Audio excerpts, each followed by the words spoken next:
Hello दोस्तों। जो मेरे साथ हुआ था उससे ज्यादा बुरा और कुछ नहीं हो सकता था। यह मेरी शादी मेरे ही भाई के साथ करवा दी गई थी। लेकिन हम लोग जिस गांव में रहते थे, यहाँ पर इससे बुरा होते हुए भी मैंने देखा था कि इस गांव में औरत तो क्या मर्द की भी कोई इज्जत नहीं थी, क्योंकि इसके पीछे भी एक बड़ी कहानी थी। लेकिन जो मेरे साथ हो रहा था, मैं क्या करती। मैं तो दुल्हन बनी कमरे में बैठी थी और मेरा अपना ही भाई कमरे में आने वाला था। अगर वह यहाँ जाता तो उसके बाद क्या होता? क्या मुझे यहाँ से भागना चाहिए था? लेकिन अगर मैं भागती तो इसका मतलब कि मुझे खत्म कर दिया जाता। मेरी जिंदगी मुझे इतनी बुरी तरह से फंसा देगी, मैंने कभी नहीं सोचा था। मैं बहुत ज्यादा परेशान थी और थोड़ी देर के बाद ही मेरा भाई राहुल कमरे में दाखिल हुआ। वह बहुत ज्यादा खुश लग रहा था। मैंने कहा कि तुम्हें तो शर्म करनी चाहिए थी। ये क्या हरकत की तुमने? तुम्हें पता है कि मैं लड़की हूं, ज्यादा बोल नहीं सकती। तुम तो मर्द हो, कुछ कर लेते। इतने जवान हो, इतना खिलाती पिलाती थी। मैं तुम्हें तुम्हारे लिए नाश्ते में असली घी के पराठे इसलिए नहीं बनाती थी कि एक दिन तुम मुझसे शादी करके मेरे ही सामने आकर खड़े हो जाओ। अभी भी वक्त है, कुछ करते क्यों नहीं? उसने कहा कि जो करने आया हूं वही करूंगा। और वह मेरी तरफ बढ़ा और उसके बाद मेरी चीखें। मेरी दादी बताती हैं कि हम जिस गांव में रहते थे, यह गांव सरकार की लिस्ट में नहीं था। यहाँ के लोग सब कुछ अपने लिए खुद ही करते थे और बहुत ज्यादा अच्छे तरीके से रहते थे, क्योंकि ना तो किसी को टैक्स देना पड़ता था और ना ही कोई इस तरफ आता था। लोग समझते थे कि यहाँ पर कोई रहता ही नहीं है। जिंदगी की सारी सुख सुविधाएं इसी गांव से मिल जाती थीं, इसलिए कोई बाहर नहीं जाता था। पढ़ाई करके भी किसी ने क्या करना था? मेहनत मजदूरी करके ही लोग अच्छा खाते पीते थे और सब लोग एक दूसरे के साथ अच्छे तरीके से रहते थे। कोई ज्यादा छुपता नहीं था और लड़की लड़के आपस में बात कर लेते थे। दिल में शर्म होती थी। लेकिन उसके बाद ना जाने क्या हुआ कि हमारे गांव को किसी की बुरी नजर लग गई। वैसे तो हमारी जरूरत की सारी चीजें हमें गांव से ही मिल जाती थीं। साफ पानी था, अच्छी जमीन थी, सारी सब्जियां, अनाज चावल सब कुछ उगता था। लेकिन एक दिन हमारे गांव में बहुत ही बुरा सूखा और अकाल पड़ गया। बहुत से लोग इस दुनिया से चले गए। जमीन ने कुछ भी उगाना ही छोड़ दिया। ऐसा लगा कि जमीन जहरीली हो गई। और यह सब कुछ पूरे 25 साल तक चलता रहा। फिर जब यह सब ठीक होने लगा तो बाढ़ आई। फिर यहां पर एक बड़ा बाबा आया और उसने आकर बताया कि आप सब लोगों की अपनी वजह से ही यह सब हुआ है। आप लोगों ने यहां कोई गलती किया है जिसकी वजह से यह सब हुआ है। इसलिए अब आप लोगों को इस गांव में बहुत ही ज्यादा तौर तरीके से रहना होगा। सबसे पहली बात तो ये है कि जैसे ही लड़की 17 साल की हो, उसकी शादी करा दो। इस गांव से बाहर कभी भी शादी ना करना। और अगर 17 साल की लड़की की शादी नहीं हुई तो इस गांव पर फिर से इसी तरह का सूखा और बाढ़ आएगा और सब कुछ खत्म हो जाएगा। लोगों ने बहुत ज्यादा नुकसान उठाया था। 25 साल तक हालात ठीक नहीं हुए। फिर उसके बाद धीरे धीरे सब ठीक होने लगा। मेरी दादी बताती है कि मैं इस अकाल के दिनों में ही पैदा हुई थी और फिर मैंने इस गांव में अच्छा वक्त आते देखा। सरकार को भी पता चल गया कि यह गांव भी है, लेकिन पता चलना न चलना एक बराबर ही था। अब इस गांव में बहुत से अजीब और गरीब से असूल और कानून बनाए गए थे जिसे सबको मानना होता था।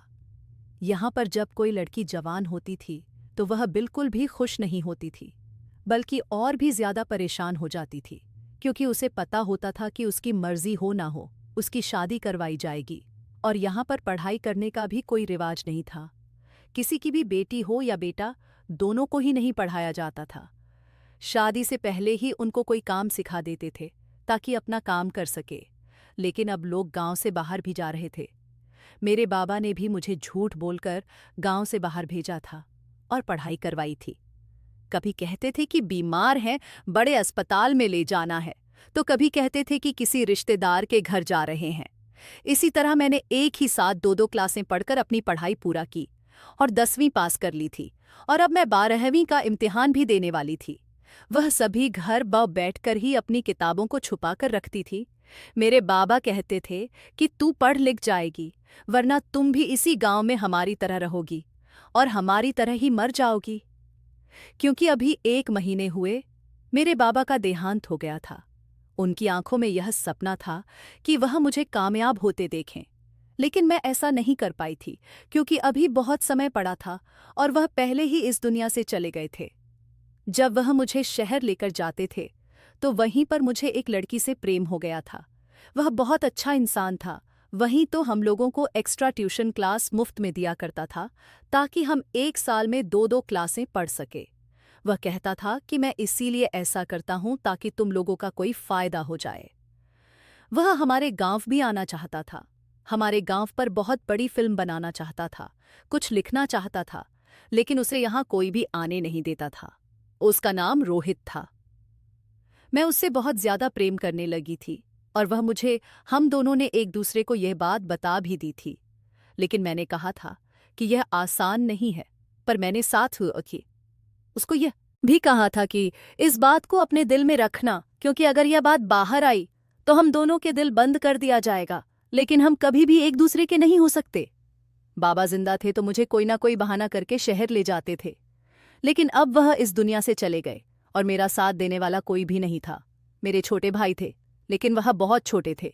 मेरी शादी की उम्र होने वाली थी। मेरी माँ बड़ी परेशान थी। उन्होंने कहा कि तेरे जोड़ का तो फिलहाल पूरे गांव में कोई नहीं है, फिर तेरी शादी किससे करवाएंगे? क्योंकि इससे पहले मेरी एक बड़ी बहन की शादी हुई थी, लेकिन उसके जोड़ का एक लड़का था जो किस्मत से बहुत अच्छा था। उसकी तो किस्मत अच्छी थी, लेकिन मेरी किस्मत बहुत ज्यादा बुरी तरफ जा रही थी। गांव वाले खुद ही तय करते थे कि किसकी शादी किससे करवानी है, क्योंकि यहाँ पर शादी इसलिए नहीं करवाई जाती थी कि लड़का लड़की एक साथ खुश रहे, अपना घर बनाए। यहाँ पर शादी इसलिए करवाई जाती थी कि बस जल्दी जल्दी शादी हो जाए, नहीं तो गांव वालों पर कोई मुसीबत आ जाएगा, कोई आपत्ति आ जाएगी। इसीलिए यहाँ शादी कराई जाती थी। और फिर ये तो आप भी अच्छी तरह समझते होंगे कि जब इस तरह से शादी करवाई जाती है तो कोई भी कुछ देखता नहीं है, बस शादी को कर दिया जाता है। लेकिन अब मेरे जोड़ का पूरे गांव में कोई नहीं था, क्योंकि लोग यहाँ से भागने की कोशिश कर रहे थे।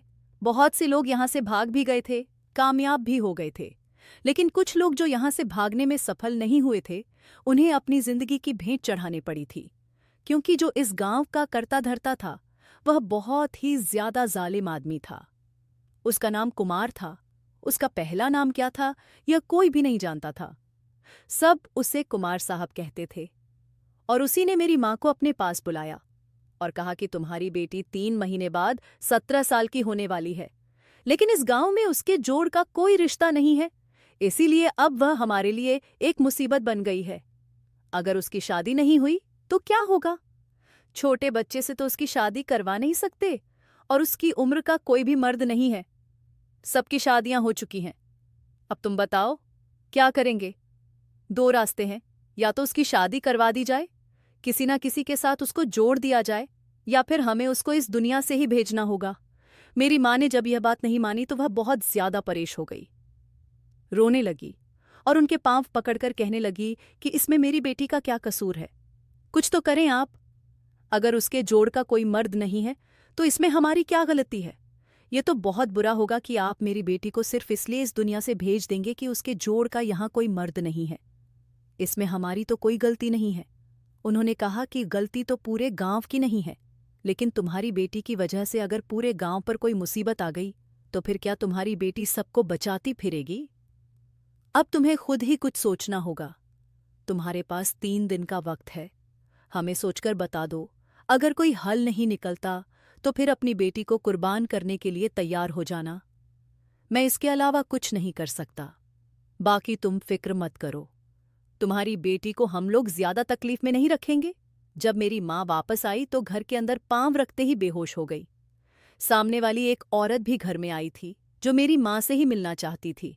उसी ने मेरी माँ को उठाया और जब माँ ने सबको यह बात बताई तो सब लोग ही परेशान हो गए। लोग तो रोने लगे कि अब क्या होगा। सलोनी, तुझे तो इस दुनिया से जाना पड़ेगा। तू भी निर्मला की तरह कुर्बान हो जाएगी। इससे पहले भी ऐसा ही हुआ था कि एक लड़की थी जिसकी शादी की उम्र हो गई थी, लेकिन उसका कोई जोड़ नहीं था, और जब उसकी शादी नहीं हुई तो उस आदमी ने उसे ना जाने कहाँ गायब करवा दिया।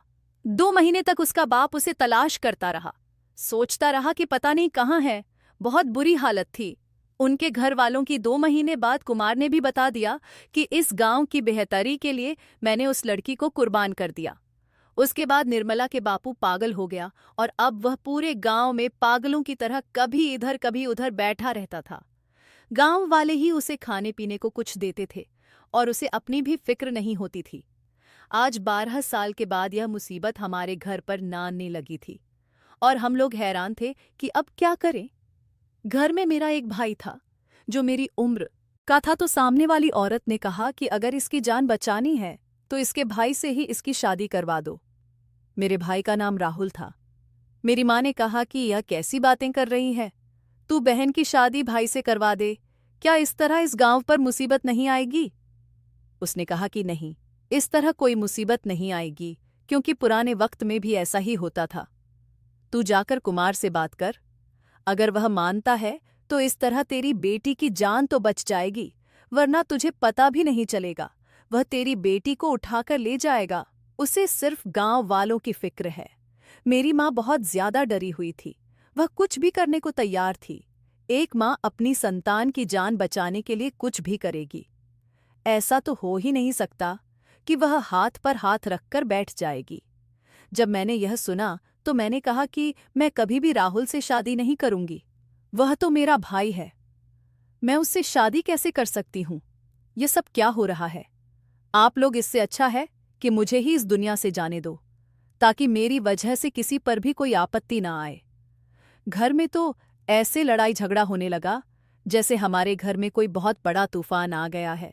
पहले मेरी माँ ने उस औरत से लड़ाई की, फिर राहुल ने मेरी माँ से लड़ाई की थी। यह सब क्या है? फिर मैंने अपनी माँ को बातें सुनाई। फिर मेरी माँ ने मुझे एक थप्पड़ लगाया और कहा कि इस वक्त तेरी जान जरूरी है ना, यह सब कुछ, पर यह कैसे हो सकता था? मैं तो सोच भी नहीं सकती थी। मैं अपने कमरे में चली गई और अपने आप को अंदर से बंद कर लिया। पर थोड़ी देर बाद मुझे पता चला कि मेरी माँ कुमार से बात करने के लिए जा रही है। मुझे उन्हें रोकना चाहिए था, पर मैं कैसे रोकती, मुझे पता ही ना चला। वह कब घर से निकल गई, उसने अब क्या कहना था, यह भी बहुत बड़ी बात थी। लेकिन मैं तो किसी और लड़के को पसंद करती थी, सो सच्चा था कि किसी तरह उसी से शादी कर लूंगी। उसका नाम रोहित था, लेकिन रोहित को क्या पता कि यहां पर क्या हो रहा था। मैं यहां से भाग जाना चाहती थी, लेकिन इस गांव में यह भी एक उसूल था कि अगर कोई लड़की गांव से भागने की कोशिश करती है तो उसके सारे घर वालों की जिंदगी को खत्म कर दिया जाता है। नहीं नहीं, मैं यह भी नहीं कर सकती थी। एक उसूल यह भी था कि अगर कोई लड़की जानबूझकर आत्महत्या करने की कोशिश करती है तो तब भी उसके घर वालों को घर से बाहर निकालकर उनके सर के बालों को साफ कर दिया जाता है और उन्हें गांव की गलियों में छोड़ दिया जाता है। यानी मैं कुछ भी करती तो मेरे घर वालों पर ही मुसीबत आती, और अगर अपने भाई से शादी कर लेती तो फिर सारी मुसीबत सिर्फ मुझ पर आती। लेकिन मैं फिर भी यह नहीं करना चाहती थी, आखिरी सांस तक भी नहीं करना चाहती थी। पर मेरी माँ वहां चली गई और उस आदमी ने ना जाने मेरी माँ से क्या बात की। जब वापस आई तो चुप चुप थी। मैंने कहा कि बताएं तो सही क्या हुआ। उन्होंने कहा कि तू बस अपनी शादी की तैयारी कर। वह इस बात के लिए मान गया है क्योंकि वही चाहता है कि लड़की की शादी होना जरूरी है। ये कहीं नहीं लिखा कि किससे उसकी शादी करवा रहे हैं, बस शादी के बारे में बताया गया है। तुम क्या चाहती हो कि तेरी वजह से सारे गांव वालों पर कोई मुसीबत आए? छोटे छोटे बच्चे हैं लोगों के। मैं आगे बढ़ी और मैंने कहा कि मैं बच्ची नहीं हूं, आपकी बेटी नहीं हूं। आपने जन्म दिया, किसने इजाजत दी कि आप मुझे कुर्बान करें? मेरी माँ ने कहा कि मैं तेरी और कोई बात नहीं सुनूंगी, तो चुप कर जा। मैंने कहा कि और आपका बेटा राहुल, वह मान जाएगा। मेरी माँ ने कहा कि मैं उसको मना लूंगी।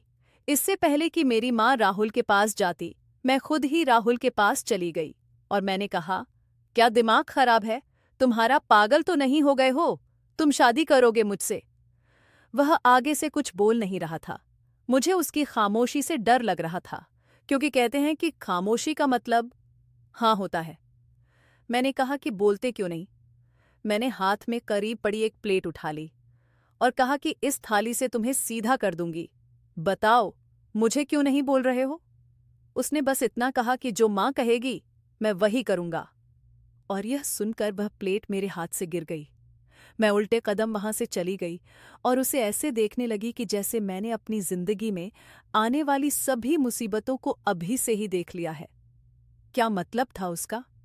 क्या वह बात मान लेता? क्योंकि मेरी माँ तो पहले ही यही चाहती थी, इसका मतलब कि उसकी तरफ से भी हाँ था। मैं क्या करती? मुझे रोहित को किसी तरह से फोन करना था, पर मेरे पास फोन नहीं था। यहां पर जवान लड़कियों का फोन रखने की इजाजत नहीं थी।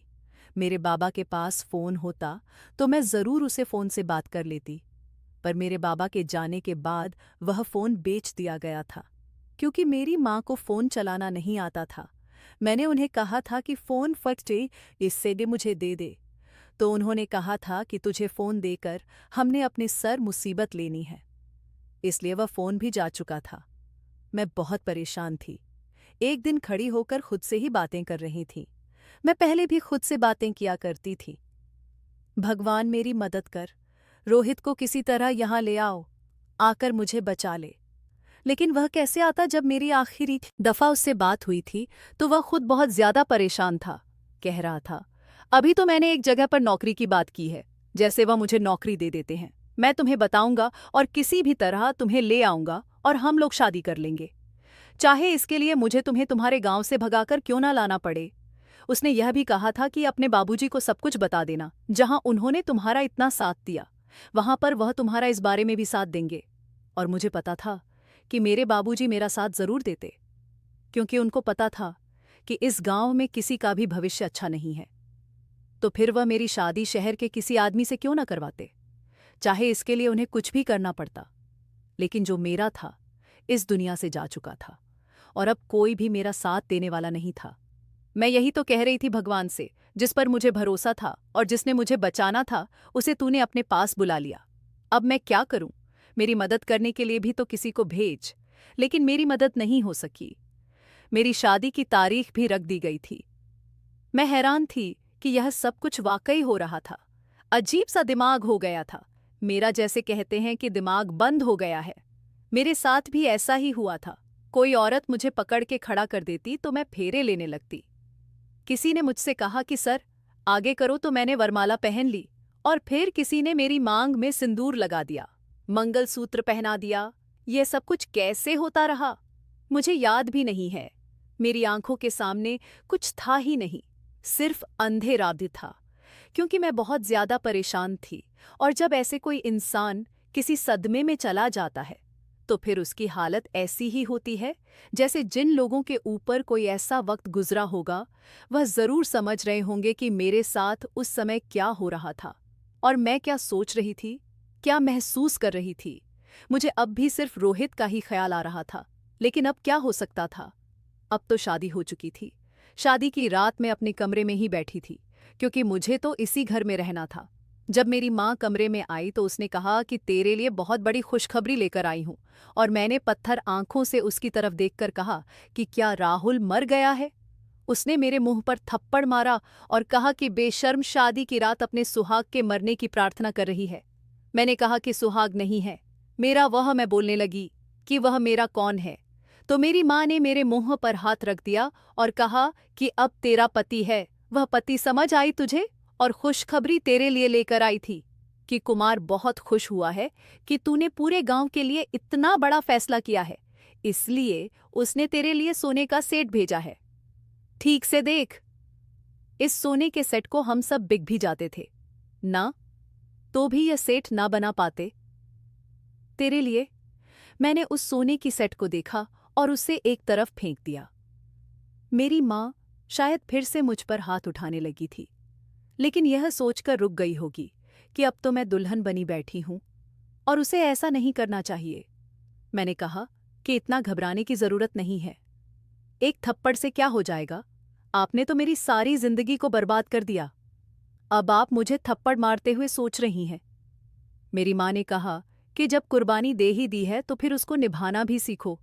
तुम्हें पता है ना कि तुम्हें क्या करना है। ज्यादा मासूम बनने की कोशिश ना करना। 2-4 दिन मुश्किल लगेंगे, फिर सब ठीक हो जाएगा। मैं तो हैरान हूं, मेरी माँ कैसे इतनी जालिम हो सकती थी। वह कमरे से चली गई। मैं बैठी रो रही थी। अब जिसे मेरे कमरे में आना था वह राहुल ही था। मैं तो यह सोचकर हैरान थी कि उसको जरा भी शर्म नहीं आई और उसने यह सब कुछ किया। इसका मतलब कि वह खुद ऐसा करना चाहता था। लेकिन ऐसा क्यों करना चाहता था? ऐसी भी क्या बात थी? वह तो मेरा भाई था। उसके दिल में ऐसी क्या बात थी कि वह यह सब कुछ करने के लिए तैयार हो गया था? मैंने रोना शुरू कर दिया और मेरी चीखें बाहर तक जा रही थीं। बाहर से किसी ने कहा कि ऐसी आवाजें तो आएंगी ही, परेशान होने की जरूरत नहीं है। मुझे बहुत बुरा लगा और थोड़ी देर के बाद दरवाजे में हलचल की आवाज आई। मैंने सोचा कि मैं दुल्हन क्यों बनी बैठी हूं? मैं उसके लिए क्यों दुल्हन बन के बैठी हूं? मुझे तो कपड़े बदलने चाहिए थे। लेकिन जैसे ही मैं कपड़े बदलने के लिए जाने लगी, राहुल कमरे में आ चुका था। मैंने भी उस पर हल्का हाथ नहीं रखना था। उसने मेरे साथ इतना गलत किया। शादी तो हो गई इसका। ओ, मतलब यह तो नहीं था कि हम पति पत्नी की तरह रहने वाले थे। मैंने फौरन कह दिया कि शर्म नहीं आई? इस कमरे में आते हुए कहीं जाकर डूब मर जा तो ज्यादा अच्छा होता। उसने कहा कि मेरी बात को सुनो। क्यों पागल हो रही हो? मैं फिर से चिल्लाने लगी और मैंने कहा, हाँ, मैं पागल हो गई हूं। मैं वाकई पागल हो गई हूं। अगर तू मेरे करीब आए तो मैं तुम्हें खत्म कर दूंगी। फिर भाड़ में गया यह गांव और भाड़ में गई यह जिंदगी मेरी। मुझे किसी से कोई फर्क नहीं पड़ता। मेरी इस बात पर हंसने लगा तो मुझे और भी गुस्सा आने लगा। क्यों हंस रहा था? वह क्या मेरी हालत पर हंस रहा था या मेरी बेबसी पर हंस रहा था? यह सोचकर हंस रहा था कि आज मैं किस जगह खड़ी थी और कितनी बड़ी मुसीबत में फंस चुकी थी। उसने कहा कि गांव वालों को तुमने बचा लिया है। अब वह सब मामला तो खत्म हो गया, लेकिन अब मैं तुम्हें बचाना चाहता हूं। मैं यह सुनकर हैरान रह गई कि वह मुझे कैसे बचाएगा। उसने कहा, मैंने सारा इंतजाम कर लिया है। हम 2-4 दिन इसी घर में रहेंगे और सबको यह दिखाएंगे कि हमने एक दूसरे को कबूल कर लिया है। और उसके बाद हनीमून पर जाने का बहाना करके हम शहर चले जाएंगे। वहां पर रोहित पहले से तुम्हारा इंतजार कर रहा है और उसको भी सब कुछ पता है। हमारी यह शादी हुई ही नहीं है। मैंने पहले ही प्लान बना लिया था और यह सब करने के बारे में सोच लिया था। तुम्हें क्या लगता है कि मैं तुमसे शादी करता? अरे बहन हो, तुम मेरी चाचा की बेटी हो। तुम्हारी माँ ने मुझे बेटे की तरह पाला है। भाई हूं मैं तुम्हारा। इसका मतलब ये नहीं कि तुमसे शादी करने के लिए तैयार हो जाऊंगा। तुम तो मेरी बहन हो। जब तुम छोटी थी तो तुमने मुझे राखी बांधी थी। तुम्हें क्या लगता है कि मैं इतना बेशर्म हूं? यह सुनकर मैं हैरान रह गई और रोने लगी। मुझे कुछ समझ नहीं आ रहा था। मैं यह सब सुनकर रोने लगी, पर यह आंसू खुशी के थे, यह दुख के, यह पता नहीं था। उसने कहा, पागल हो क्या? मुझे पता था तुम्हारे ऊपर बहुत दबाव है। ये लोग तुमसे कुछ भी करवा लेते हैं, इसलिए मैं भी उनके साथ मिल गया। लेकिन मुझे पता है कि यह अंधविश्वास है। इससे किसी की जिंदगी को कोई असर नहीं पड़ेगा। बस हमें कुछ दिन ड्रामा करना होगा और उसके बाद मैं तुम्हें शहर ले जाऊंगा। वहां जाकर कह दूंगा कि तुम इस दुनिया में ही नहीं रही और सबको झूठ बोल दूंगा कि तुम्हारा वहीं पर अंतिम संस्कार कर दिया गया है। हाँ, ये सब थोड़ा अजीब है, लेकिन करना पड़ेगा ताकि हम दोनों इस मुसीबत से निकल सके। राहुल मेरे चाचा का बेटा था। उसके माँ बाप इस दुनिया में नहीं थे। तब मेरी माँ ने उसको गोद लिया, क्योंकि उस वक्त मेरी माँ के यहाँ कोई बेटा नहीं था और सब गांव वाले कहते थे, जिस औरत की पहली बेटी पैदा होती है फिर उसके बेटे पैदा नहीं होते। इसलिए मेरी माँ ने घबराकर उसे अपना बेटा बना लिया था। जब तक मैं 12-1 साल की नहीं हुई थी, तब तक मुझे भी पता नहीं था कि वह मेरा अपना भाई नहीं है। मैंने उससे भाई से भी बढ़कर राखी बंधी थी। इसलिए तो जब मेरी उसके साथ शादी करवाने की बात की तो मैं बहुत ज्यादा परेशान हो गई। लेकिन अब ऐसा लग रहा था कि किसी ने मेरे ऊपर से बहुत बड़ा दबाव हटा लिया था। मैं बहुत खुश हो गई थी, लेकिन अभी मुझे उसके साथ यह ड्रामा करना था। हम लोगों ने बड़ी चालाकी से सब कुछ किया। सब लोगों को यह दिखा दिया कि हम आपस में बहुत खुश हैं और हमें कोई परेशानी नहीं है। उसके बाद कुमार से ही इजाजत ली कि हम लोग हनीमून पर जाना चाहते हैं, प्रेसीटी हैं। उसने बड़ी घटिया सी बात की थी। उसने कहा था कि हाँ, अच्छी बात है, तुम लोगों का तो रिश्ता इस तरह से जुड़ा है।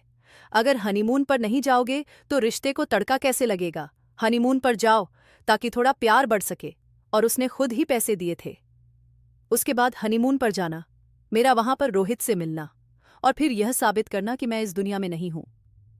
एक बहुत लंबा रास्ता था। मेरी माँ को भी पहले यह झटका देना जरूरी था।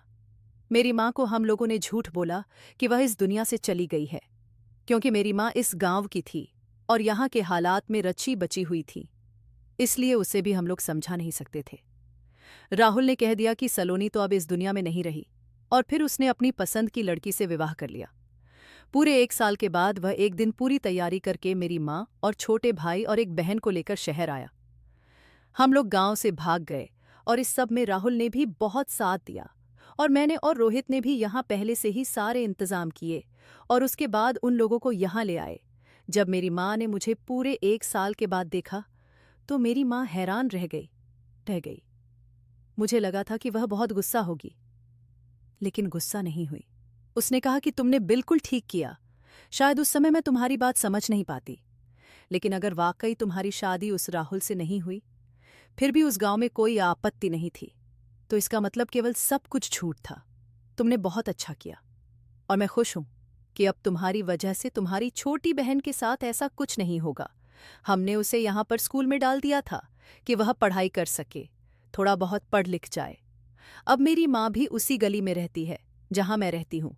राहुल ने वहाँ घर बना ले लिया। उसकी पत्नी भी बहुत अच्छी है। हम लोगों में आना जाना भी रहता है और दिल में खुशी भी रहती है कि मेरी माँ भी मेरे साथ है और बिल्कुल सुरक्षित है। ये खुशी बहुत बड़ी है। ये कहानी मैं इसलिए सुना रही हूँ क्योंकि अब मैं उस माहौल से निकल चुकी हूँ, लेकिन बताना चाहती हूँ कि अभी भी इस समाज में क्या कुछ हो रहा है। और हम समझते हैं कि बड़ी तरक्की हो रही है, सब कुछ बिल्कुल ठीक है, लेकिन असल में सब कुछ इस तरह है जिनके दिमाग बंद है, उनके दिमाग अभी तक बंद ही है। इसलिए हमें लोगों को यह समझाना चाहिए कि अंधविश्वास को छोड़ दें, ऐसा कुछ नहीं होता है। गांव में एक दफा अकाल और सूखा आया था, तो वह भगवान की तरफ से एक मुसीबत थी जो खत्म हो गई, लेकिन उस एक मुसीबत के पीछे इतने सारे लोगों की जिंदगी को खराब कर दिया गया। यह कहाँ का इंसाफ था। शुक्र है कि हम वहां से निकल गए। अगर आपको हमारी कहानी पसंद आई हो तो वीडियो को लाइक करें। चैनल पर नए हैं तो चैनल को सब्सक्राइब जरूर करें।